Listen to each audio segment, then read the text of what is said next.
Thank you so much for tuning in to this another edition of our tour review. But this time I would want to ask for your pardon. I would want to beg for your pardon because I'm using a foreign language in order for our friends from overseas to be able to appreciate this little presentation that I have prepared for you guys out there. And as you all know, we are not really native English speakers, so spare with me for the next couple of minutes though, too.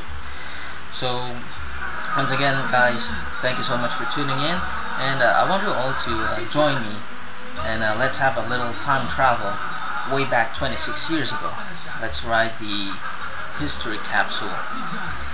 26 years ago, Transformers was debuted in national television, and with characters such as Optimus Prime, Megatron, and the rest of the Autobots and Decepticons, kids were introduced to a new breed of action figures. Thus, what we have here are pieces of history. Guys, I want to introduce you first to Ironhide, Bumblebee, Windcharger, Jazz, and of course, the team leader of Autobots, Optimus Prime. First of all, I would want to describe the characteristics of these toys here. What Hasbro did some 26 years ago is that they have maintained the quality or the characteristics of the Transformer characters when it comes to the transformation to robot vehicles. Somehow, what we are seeing here are the actual Transformer figures based on the cartoon series 26 years ago. Now, to start with, I want to let you notice this character of Ironhide here. You might get disappointed because this is not the Ironhide that we know from the cartoon series, but rather this is the Ironhide that appeared on the very first Transformers comic series that appeared, I guess, 26 years ago. That is, if I'm not mistaken. That comic series is what we are seeing here in the background, and this one here that we're going to transform doesn't really have a head. Well, the characteristics of this Ironhide here that you are seeing is it's like a machine robot or a worker robot that we are familiar with, especially with factories or something like that.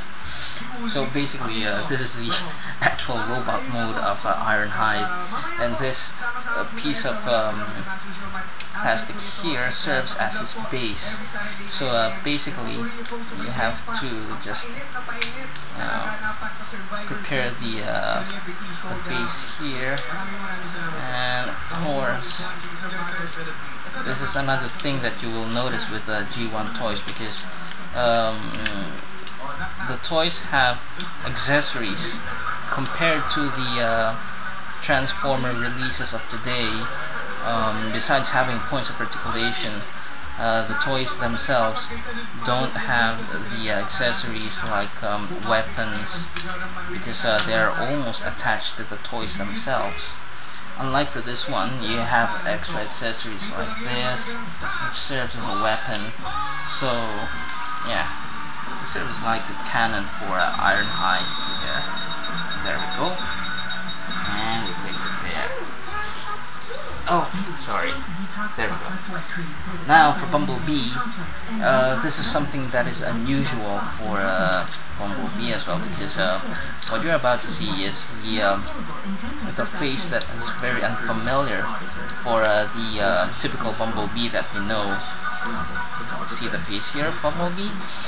That's not actually Bumblebee technically, but it is the modified version of Bumblebee, which is Goldbug. Goldbug appears in the end, I think the end quarter of season 3 of Transformers G1, somehow, this toy was released as is 26 years ago. A redeco has been done some years. I think this is a 2006 version of it. No die-cast parts here. Unlike for Ironhide, Ironhide has a metal part here, this chest here. And moving forward, I'm just going to move forward here. Let's concentrate on the left wing of the toys here. We'll move to Wind Charger. Now, very simple to transform. You see, you'll just have to open the legs here. This is the signature of Autobots. As you can notice, Autobots are made to be vehicles compared to their counterparts, the Decepticons. The Decepticons were originally made as everyday materials such as guns, cassettes, and the others. Now, this is one of my favorite characters here. It's Jazz, but in Japan his name is Agent Meister, or Meister, whatever you call it.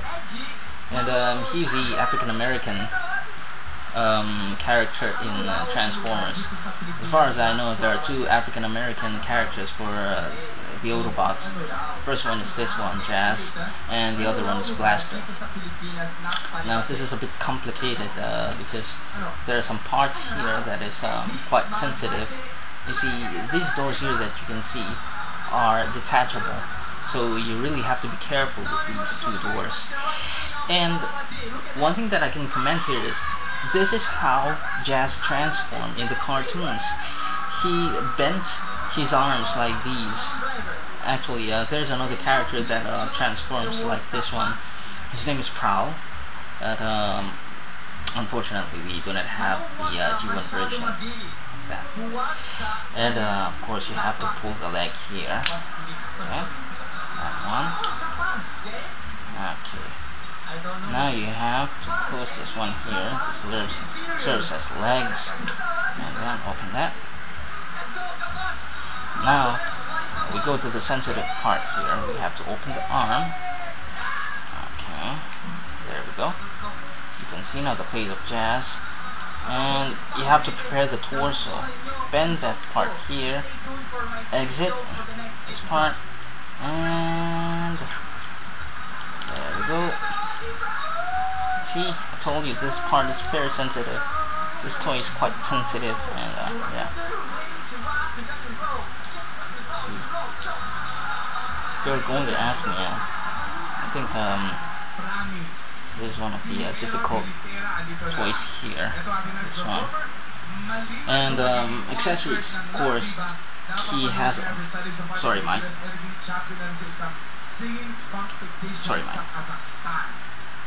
Okay, accessories, of course he has a gun, but one thing that you will notice that is quite unusual is his cannon. Actually, this part here is not present in the cartoons, but I think in the comics this is prominent. Now, moving forward, of course, who is not familiar with the team leader, Optimus Prime? Optimus Prime here is every kid's dream.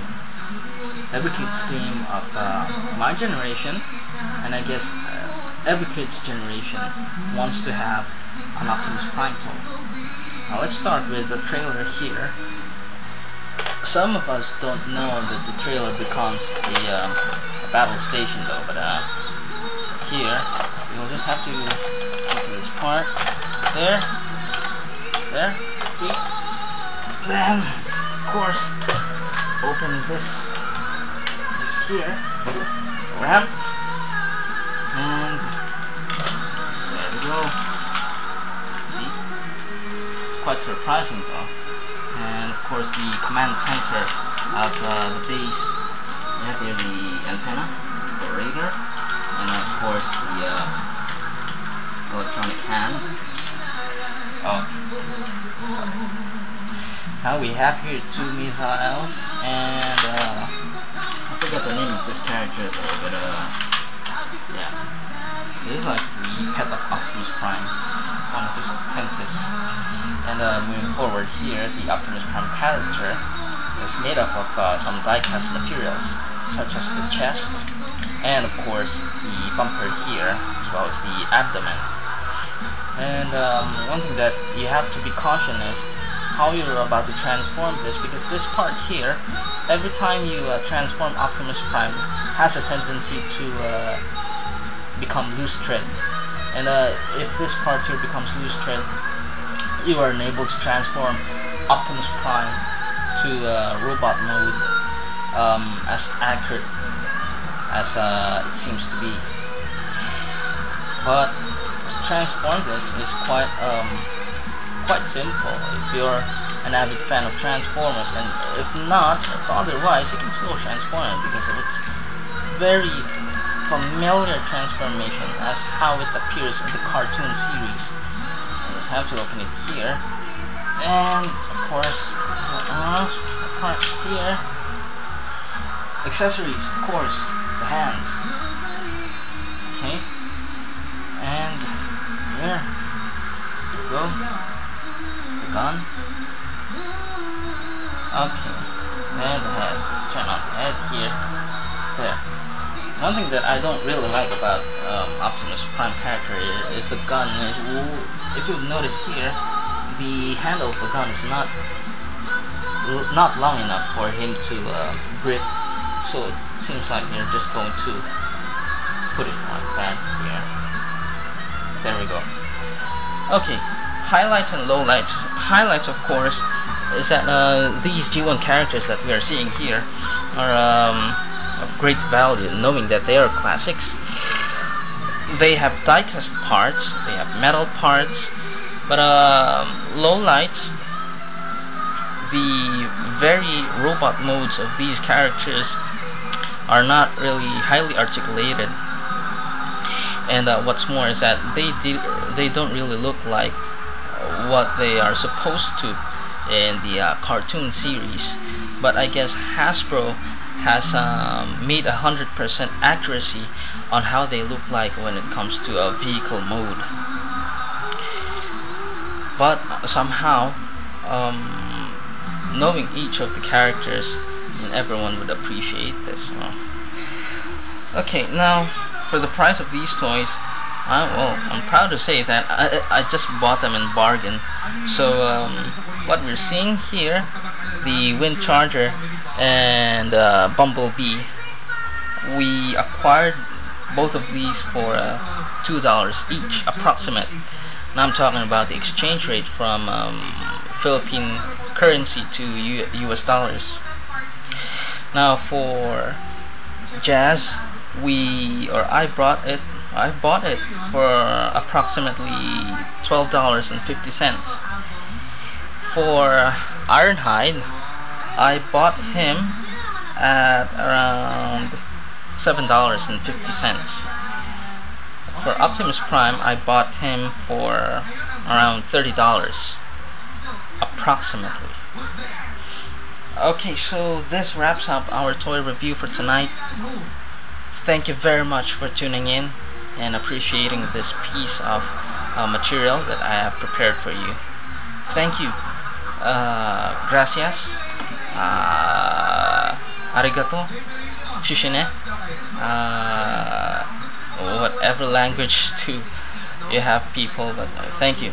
Thank you so much for tuning in. I am Optimus Prime.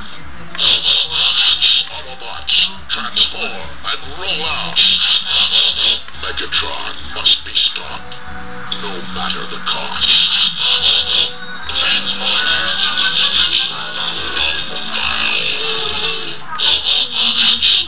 I am Optimus Prime.